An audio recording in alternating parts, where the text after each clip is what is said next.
All right, this presentation is about the experiences of mixed status Latino and Latina families. A presentation for staff at schools about what they can do and what they need to understand so that we can assist immigrant families. So, a background on the problem. As of 2018, there are about 44.8 million people here that were born in foreign lands. About 16 million people are mixed status, meaning documented and undocumented. According to Luis Zayas and Laurie Cook Heffron, 9 million plus children with undocumented parents, and of these, about 4.5 million were U.S. citizens. So this video is going to talk about the experience of Esperanza and how deportation and immigration and her journeys impacted her. So as we're watching this video, that's what I want you to think about, is how our policies that we have in place in terms of immigration impacted this woman.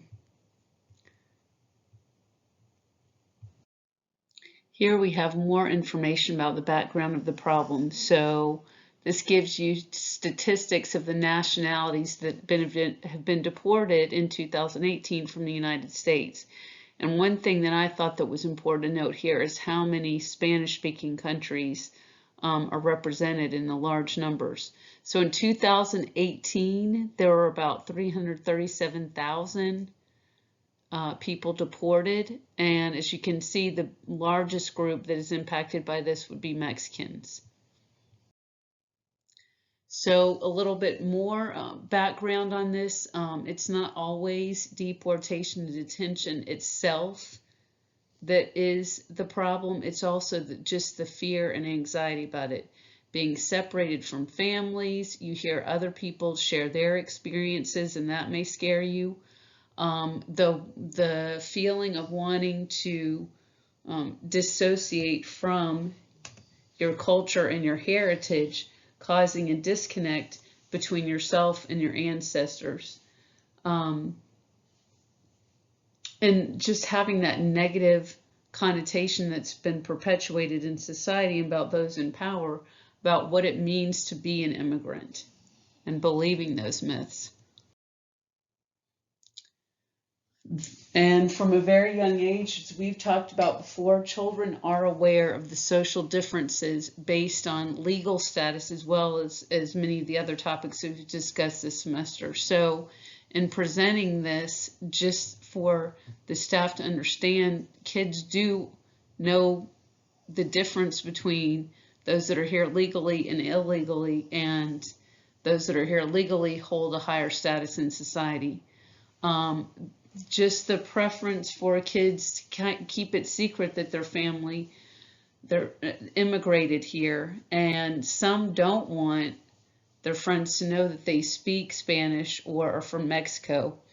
And this was the story of a girl who was taught in school that she should be ashamed of her Spanish heritage. That's where I got that picture. So what can happen? They're not necessarily always deported.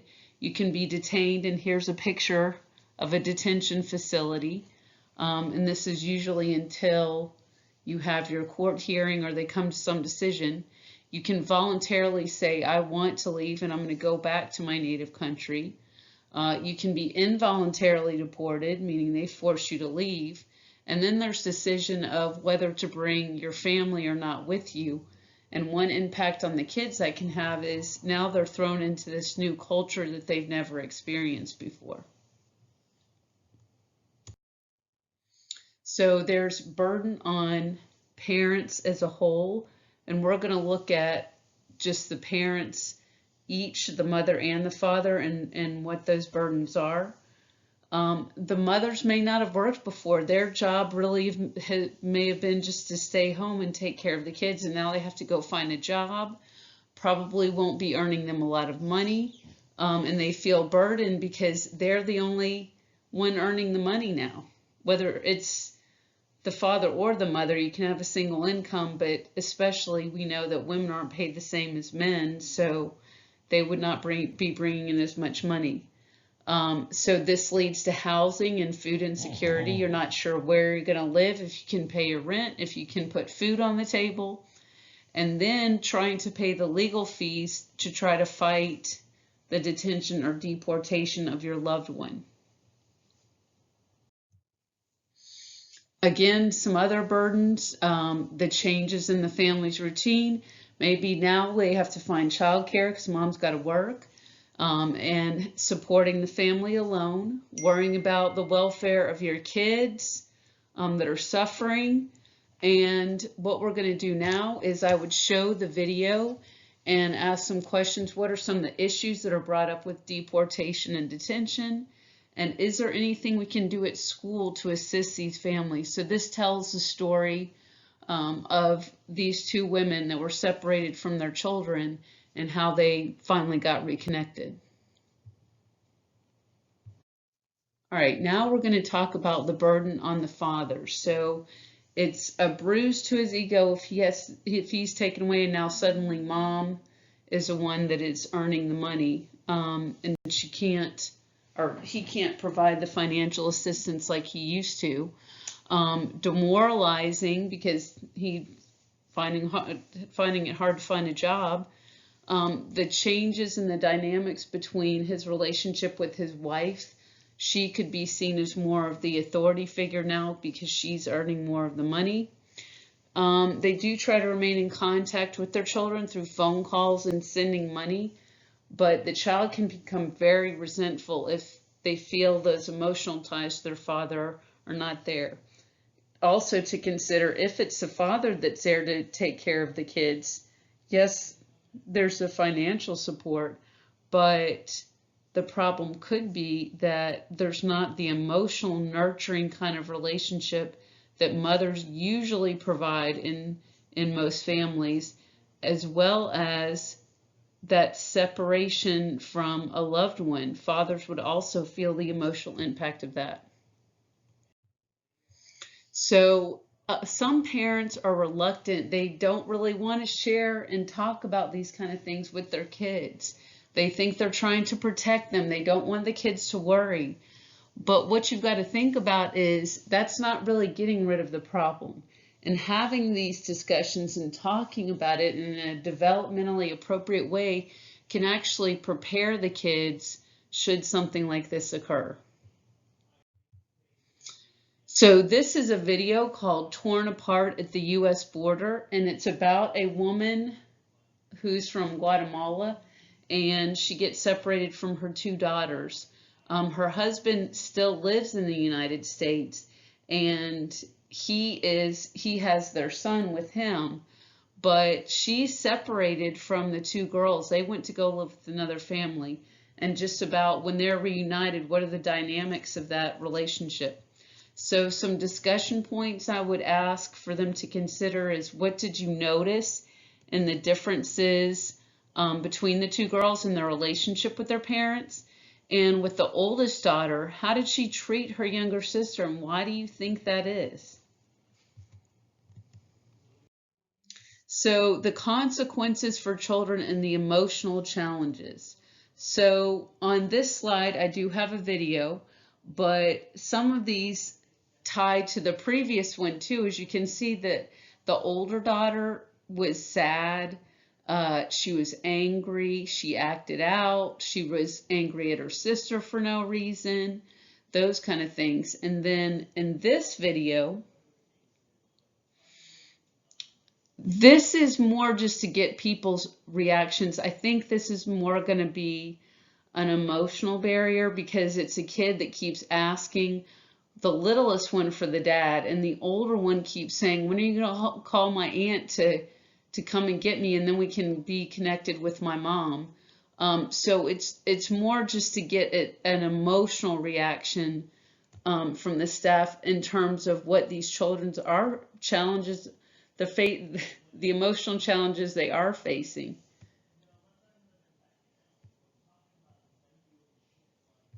Now we're on to the behavioral challenges.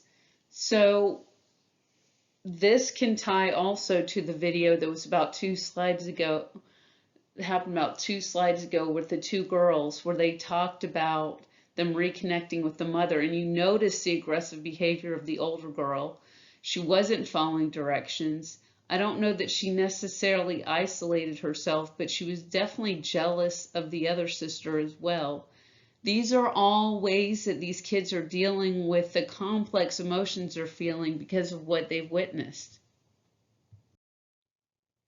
And then we have mental health challenges. So here, it's anxiety, depression, again, the hard time sleeping, feeling like they've been abandoned. And that was something that was mentioned in that video as well, with the mother fearing that her kids thought that she had abandoned them. And post-traumatic stress disorder, PTSD. So this video is going to look at toxic stress and its impact on children. And what I would ask the staff to think about is, why should we be concerned about the mental health obstacles that children face? And how does this tie to what we saw on the previous slide, where you saw the kids' emotional reactions and the traumatic event that they were experiencing? Okay, so here we're talking about the health impacts on children and what medical issues can arise. Loss of appetite, again, issues with sleep, no access to medical care because either the parents or whoever is the guardian of the child at the time doesn't realize how to access these things, or they're afraid that if they go, then they too will be deported or detained. Food insecurity, not knowing where your next meal is going to come from. So when children do face hunger, they struggle in school too, academically. They're more likely to repeat a grade in elementary school, experience developmental impairments like with language and motor skills, and have more social and behavioral problems. So social challenges for children, loss of friends, they don't feel connected with their family, like you saw the girl in the video, the 6-year-old, and they isolate themselves from their friends. What I was thinking about is those are all things with depression, you kind of stay to yourself and have this sense of worthlessness, and it's just a cycle. The more depressed you are, the more you want to be by yourself, and that connection with others is what makes us want to go on and gives us a good feeling. Academic impact. So in academics, it can be a positive or a negative impact. On this slide, we're looking at the negative impact. So falling grades, not going to school, maybe they have to drop out because they've got to work to support their family. The negative attention from the other students and the staff.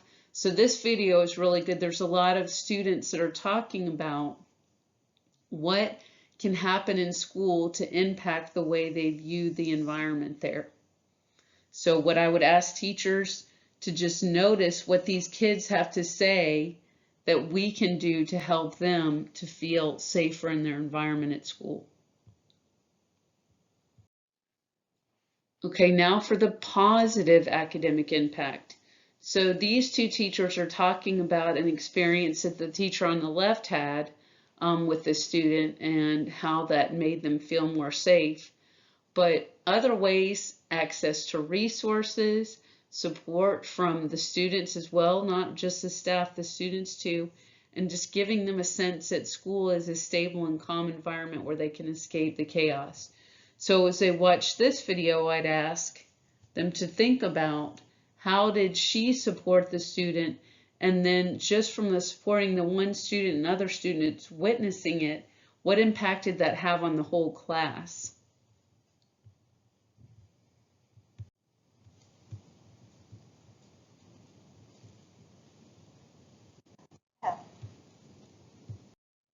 So also we want to look at the long-term impact. Fortunately, children are pretty resilient, so some are able to overcome this and then feel safe and secure again. However, the fathers that have been deported, they may feel very traumatized by the arrest and the whole experience. Viewing authority figures, the police, other firefighters, anybody that's in the public sector, that's usually viewed as someone that helps them, but now they're viewed as the enemy. The financial impact, how are we going to get the family back together? That usually costs money. And the reason why we may not see as much of the long-term impact of children is because we haven't really been able to do studies about the foster children or those that had to go back to their native countries.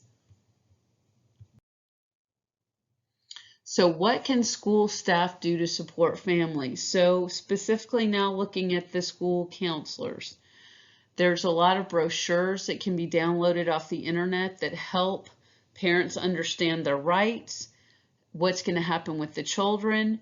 And the last one at the bottom is something that helps the child. The counselor could do this workbook with the child to teach them how to calm themselves, to get their perspective on themselves, how they feel about the United States, how they feel about their family, all of those kind of things, so they become more centered and can deal with the complex emotions that they're feeling.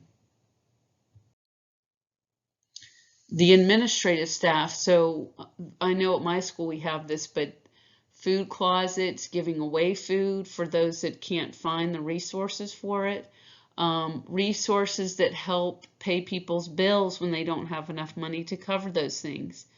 Make sure that parents feel comfortable coming to the school and asking for help. They're comfortable being involved in their children's classes, things like that. And then thinking about the way that we grade. Teachers can do this as well, but just as a whole school, thinking about those that are facing difficulties, what kind of policies or what kind of exceptions can we make for them? Because it has been proven that those who had grades that were suffering because of this were able to catch up later on if given that opportunity. And then last, we're going to look at teachers. I thought this was a very good image. Allow students to turn work in late. Listen to students if they need to talk. Be their ally. Instead of getting angry about misbehavior, find out why. We used to use something called positive discipline at the school. Thinking about that and be an ally for these students.